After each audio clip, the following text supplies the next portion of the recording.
Forget everything you know about the Beef Bourguignon because today we're making an alternative from Chef Roger Vergé, the instigator of French cuisine. This is not using beef but lamb, a leg of lamb that is cut into large chunks, put to marinate into a pot with some onions, some tomatoes, some aromatics, pork rind, pork belly, and is then sealed the old-fashioned way with a piece of dough all around the pot in here. It is sealed tight and slow cooked for 3 hours. The signature serving thing that he does is to have this garlic toast to serve with the lamb, and garlic toast, that's gonna be absolutely amazing. Of course, when you reap the reward is when you crack the dough open and let all the fumes release and see what's inside the pot. But this is what you're gonna have to see for yourself in the video. Let's go. So let's begin with the ingredients for that twist on the classic. Here we're using a leg of lamb. So this is half a leg of lamb that I've cut into large chunks, about 100 grams each. These are the big chunks like that. And we need about 1 kilo. With that, smoked bacon, pork rind, onion, tomatoes, a bit of beef stock, of course the wine on here. I'm using a Shiraz. I need something nice and strong. And the bouquet garni from the Provence. So you got celery, thyme, bay leaf, parsley, the piece of leek on here, and typically you have an extra piece of an orange peel on there. It's all tied up together. We'll put that into the pot. And there will be some flour as well that we're going to be using to make a bit of a dough.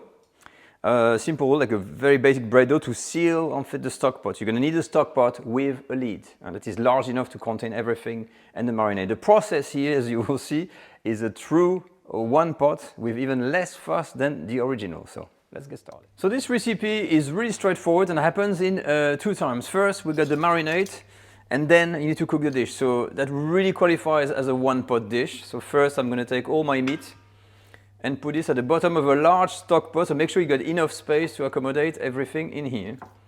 After the meat, very simple. We take the garlic cloves. We take the onions. So you're going to have 1 onion on here. We're going to add the tomato in here. Okay, and interestingly, no salt is mentioned, but almost like half a tablespoon of coarse black pepper, the big bouquet garni on here, and then I'm going to top up with wine. So what we can see here is the classic method of the marinating process when you make a Beef Bourguignon, except that we've got all the aromatics and the tomatoes in there, which is really uncommon for the north of France. And now we're going to add some wine. So maybe not the whole bottle. I'm just gonna just about cover first. So you see I've got almost 3/4 of a bottle because we need to add some beef stock afterwards. So once we're done, Roger Vergé is telling us that we need to make sure to mix everything thoroughly. So you have the tomatoes going to mingle with the red wine. We're going to put the bouquet garni, of course, under as much as we can. And we're going to leave this to marinate. He's saying 4 hours. Typically, but he's using double the amount of meat. But I'm going to shorten the marinating time here to maximum 2 hours. So once your lamb is marinating on the side, you're going to be left with the bacon, the rind, the garlic for the garlic toast, and the beef stock.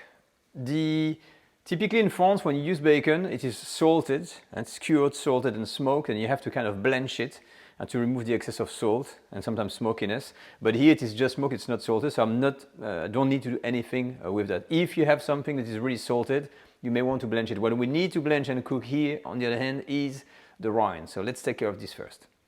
So for the pork rind, very simple, boiling water, plunge everything in here, you put your timer on and you count 5 minutes. The time is up, I'm turning the heat off and I'm gonna drain this through a fine mesh sieve. Perfect, so there we have it. We've got the rind from the pork belly. You can leave it here and later put it in the fridge while we wait for the marinade to be finished. Once your pork rind is ready, you can reserve it in the fridge with the rest of the ingredients, so the bacon and the beef stock. We're going to be using this later. And then you can focus on the garnish, which is the garlic toast. You don't have to do it, but if you want to do it, you're going to need some bread. Okay, just have a French bread. We're going to have some olive oil on here. And then the garlic. So the garlic is typically only 5 or 6. I'm going to make more because I like garlic. And all what you need to do on here, of course, before anything, is going to be to peel everything and remove the germ in between on here. Now, the thing with the garlic on here is that they are not going to be used as is. You see, Roger Vergé was the instigator of Nouvelle Cuisine, but he's got really a sense for these very good, delicate kind of preparation. And here we're going to be par cooking or blanching the garlic to remove absolutely all, sharpness from it. Now, once your garlic has been peeled, which is here, boiling water, something as before, bit of salt, plunge them in there, and we're going to first cook them for 5 minutes, then rinse the water and repeat.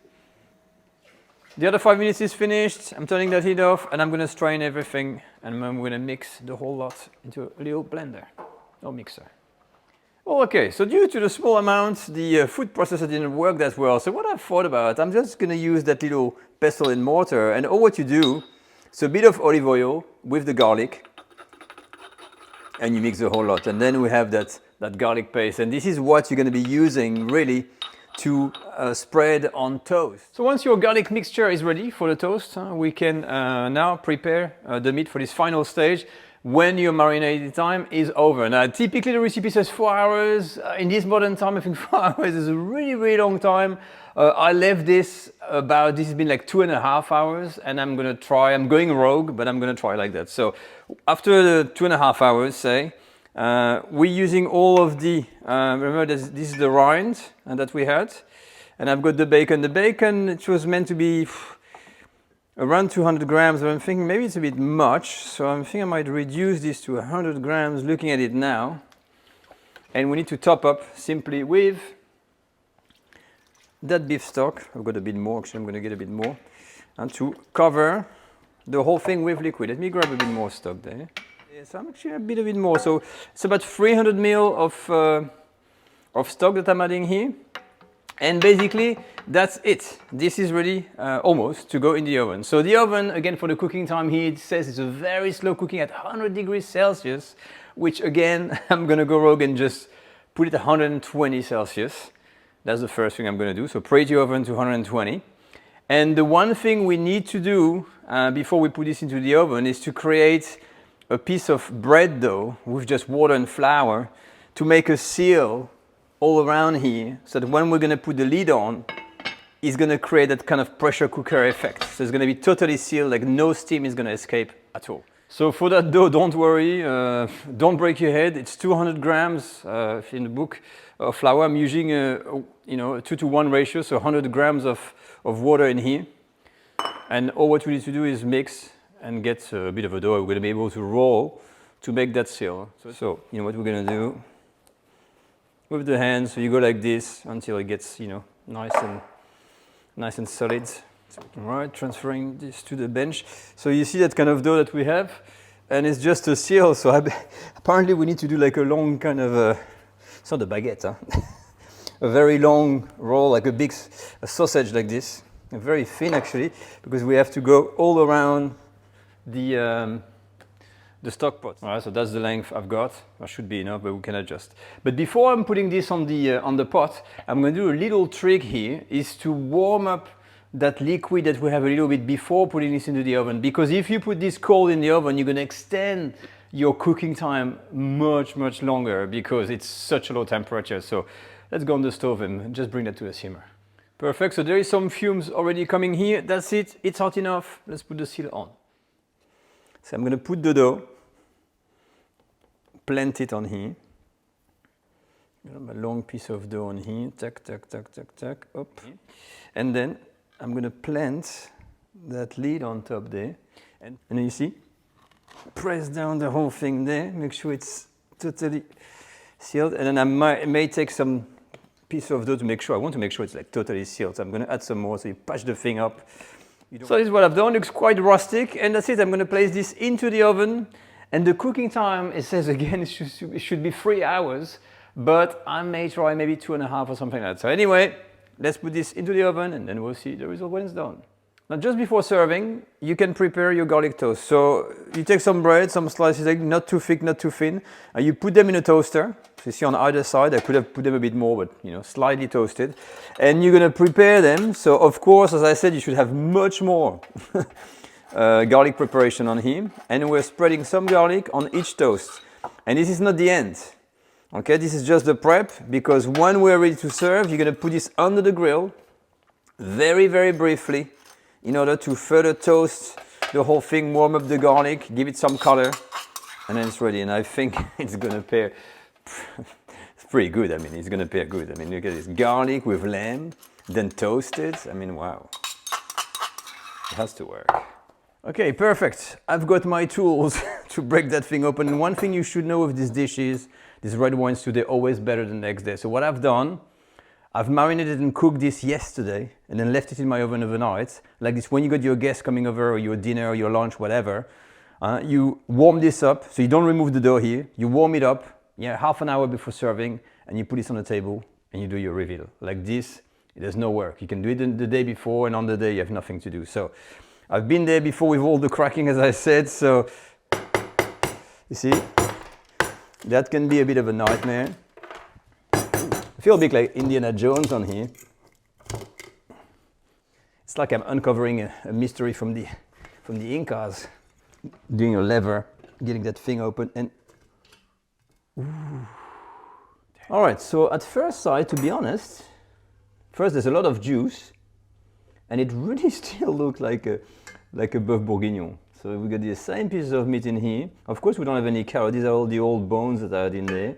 The Bourguignon has survived, and lots of sauce. But let's have a look at the meat. See how well cooked that is. So this has been slow cooking at 100 degrees Celsius, and yeah. So you can see with a fork, I can already shred that meat on here. All right, so I serve this as intended, really the bare bone simple, with just the garlic toast on here, a bit of parsley. But we need to raise the question, was that seal really necessary? And the answer, if you look at this, it's a good sauce, but we're used to a reduced sauce from the Beef Bourguignon. Well, here's a much more liquid kind of soupy sauce that you think, oh, maybe I should have kind of reduced it a bit more. But let's have a taste. Now, presentation-wise, it's going to be a challenge because this is very red. Like always, the Beef Bourguignon looks all like a big batch of red, so you have to put some green and some stuff. But the chef was saying it's really the garlic toast that makes the whole thing shine, and I'm going to have to shred it a little bit, take something a bit fatty there. And he says, oh, you know, once you make the garlic toast, and you're going to want to have more and more and more, which I do believe, if I manage to find enough meat on there. So I'm going to do a little toast. It's like a little toast of meat in the garlic. Let's see. Well, yeah, I mean, it is true to say that a good garlic with that as a little dish, it's pretty good. Yeah. Yeah, with that olive oil, you do come back for some more. Let me just finish this quickly. All right, so I get a better picture on here. The one thing I would say that yes, the meat is tender, it's cooked, but I'm a bit disappointed in the fact that I cannot find that lamb taste. I was expecting to really have something totally different, but it's really almost as if you were eating beef in there. It does for the part, it does like for the Beef Bourguignon. It's still a bit kind of dryish in a way, but the sauce is the one thing that kind of, I think for some people is going to be, it tastes delicious, don't get me wrong, but it's got that kind of soupy aspect, so you're going to have this with a mash or something like this, or tagliatelle or anything like this to pair it well. But the technique is simple, it works, and I think, like he said, this garlic toast is really what makes pretty much everything. So there we have it, the old-fashioned red wine lamb stew from Roger Vergé. Should you bother making it? I say yes, because lamb, of course, is different, but I would bring quite a few modifications to that recipe. First off, I would use a lamb shoulder instead of the classic lamb.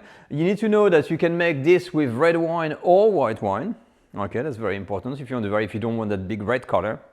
And I would put also less juice in there because the seal really keeps all the moisture, and that was delicious, the sauce, but still a bit soupy compared to the kind of nice concentrated sauce that we're used to in the Beef Bourguignon.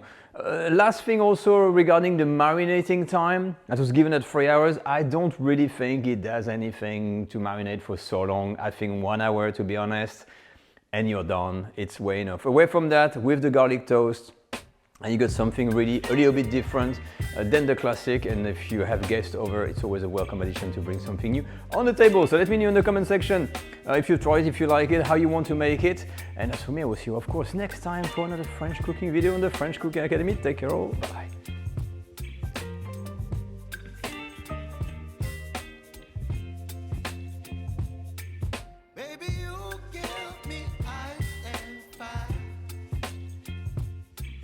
Me wind and rain, you're some kind of butterfly. Baby, you give me midnight. You whip up my appetite.